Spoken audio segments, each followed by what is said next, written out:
महक की शादी रोहन से होती है। रोहन माँ बाप का इकलौता बेटा होता है, लेकिन फिर किसी कारण से रोहन की मौत हो जाती है। बेटा महक, तेरे आगे इतनी बड़ी जिंदगी है, फिर बच्चों की भी जिम्मेदारी। तू कोई काम कर ले। मैं तो कहती हूँ रोहन के ऑफिस में ही बात कर ले, शायद तेरे लिए कोई काम निकल आए। हाँ माँ जी, मैं भी यही सोच रही थी, लेकिन कैसे बात करूं, किससे बात करूं, कुछ समझ में नहीं आ रहा। अब वो क्या नाम था रोहन का जो दोस्त हुआ करता था, पहले तो बड़ा आता था हमारे घर। राकेश की बात कर रहे हैं? पर वो तो रोहन के बाद से कभी आया ही नहीं, पता नहीं कहाँ है वो। आया था, एक नहीं कई बार आया था, लेकिन मैंने बाहर से ही भेज दिया। घर के अंदर झांकता रहता था, मुझे ठीक नहीं लगा। अरे आपको तो पता नहीं क्या ठीक लगता है और क्या नहीं। उसका नंबर है मेरे पास, मैं आज ही फोन करती हूँ। सास राकेश को फोन लगाती है और शाम को घर आने का न्योता दे देती है। अरे आंटी, ओहो भाग्य हमारे कि आपने घर बुलाया। मैं तो कई बार आया, लास्ट टाइम तो अंकल से मुलाकात भी हो गई थी। हाँ, वो हम लोगों को निकलना था ना कहीं उस वक्त। अरे छोड़ो ना बेटा, बोलो क्या लोगे? आपकी बहू। क्या बकवास कर रहे हो राकेश? अरे मेरा मतलब ये है कि आपकी बहू कहाँ है?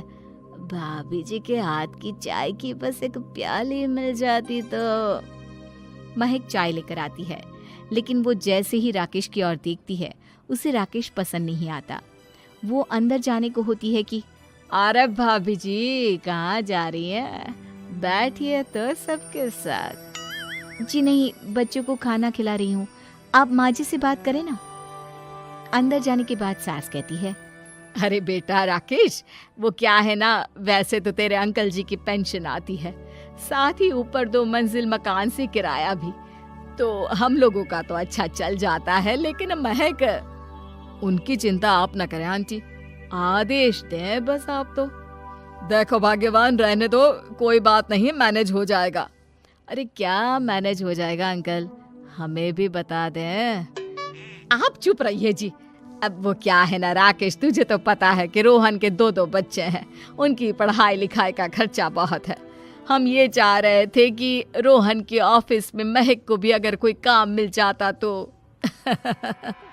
क्यों नहीं आंटी जी, मैं हूं ना, मैं बात कर लेता हूँ। वैसे तो आप हाँ ही समझिए। महक भाभी को बोल देना कि कल तैयार रहें मेरे साथ ऑफिस चलने के लिए, मैं मालिकों से मिलवा दूंगा उन्हें। महक अंदर से सब सुन रही थी। अच्छा आंटी जी, तो चलता हूँ, कल आ जाऊंगा। अच्छा भाभी जी, तैयार रहिएगा कल।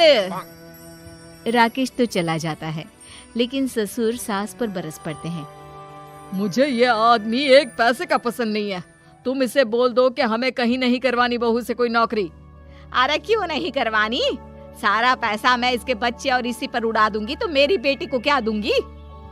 जरूरत क्या है तुम्हारी बेटी को तुम्हारे पैसे की? अरे वो तो पहले ही बड़े पैसे वाले घर की बहू है। अपनी बहू की सोचो जो अब तुम्हारी बेटी जैसी है। बच्चे रोहन की आखिरी निशानी है। अरे अपना भाषण अपने पास रखो, सारा दिन घर पर बैठी रोटियां तोड़ेगी, तो काम करे ना कुछ बाहर जाकर।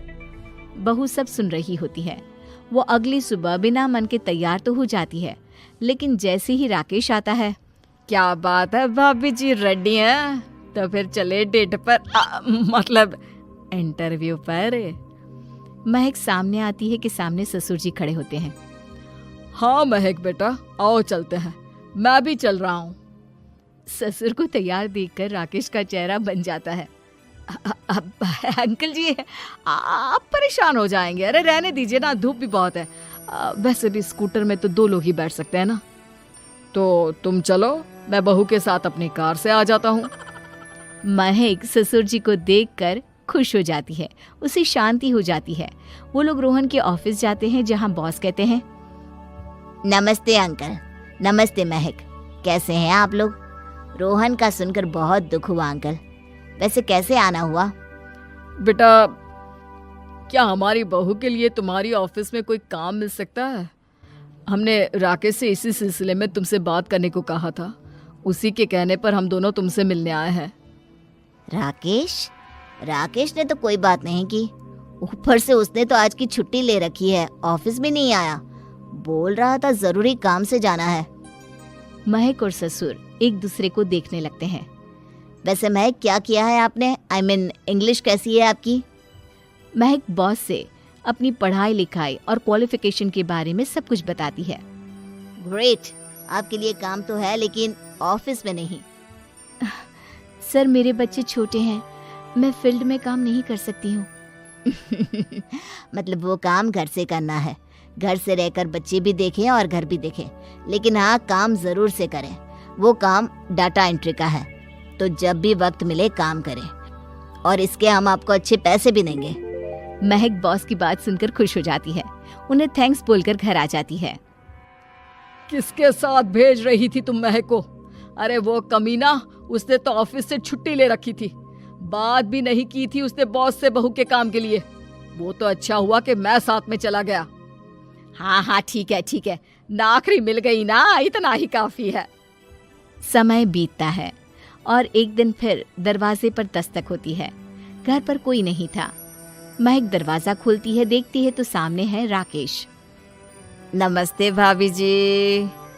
नमस्ते, घर पर कोई नहीं है, आप कल आइएगा। अरे कैसी बात कर रही हैं भाभी जी, हम तो आपकी मदद के लिए आए हैं। वो क्या है ना, अंकल जी का फोन आया था कि आपको किसी मदद की जरूरत है। महक को आश्चर्य होता है कि उसके ससुर ने राकेश को फोन क्यों किया। वो ससुर जी को फोन करती है लेकिन फोन नहीं लगता। नहीं, हम लोगों को किसी भी चीज की जरूरत नहीं है, आप जा सकते हैं। अच्छा, एक कप चाय तो पिला दीजिए। महक चाय लेकर आती है। चाय पीने के बाद, रोहन मेरा बहुत अच्छा दोस्त था, उसने मुझसे कहा था कि वो रहे ना रहे उसके घर वालों का, खास करके आपका ख्याल मुझे ही रखना है, तो मैं कल फिर आऊंगा भाभी जी। नहीं, माता पिताजी है नहीं, वो 4-5 दिन बाद आएंगे। आप उन लोगों के आने के बाद ही आइएगा, मुझे ये सब ठीक नहीं लगता। अरे छोड़िए ना भाभी जी, लोगों का तो काम है कहना। मेरा मतलब है वो तो बोलते ही रहेंगे। आता हूँ मैं कल। महक को अब गुस्सा आ जाता है। हमेशा शांत और मधुर बोलने वाली महक पहली बार जिंदगी में फैसला लेती है, और फैसला होता है राकेश को सबक सिखाने का। बड़े बेशर्म हैं आप, किसने कहा आपको कि आप आए? अरे भैया, साफ साफ बोला ना कि नहीं जरूरत है किसी की मदद की, मैं अकेले सक्षम हूँ अपना घर संभालने के लिए। आज आखिरी बार बोल रही हूँ, इस घर की तरफ आंख उठाकर भी देखा ना तो देख लेना, वरना वरना पुलिस के हवाले कर दूंगी। निकलो यहाँ से, या धक्के मार कर निकालूं।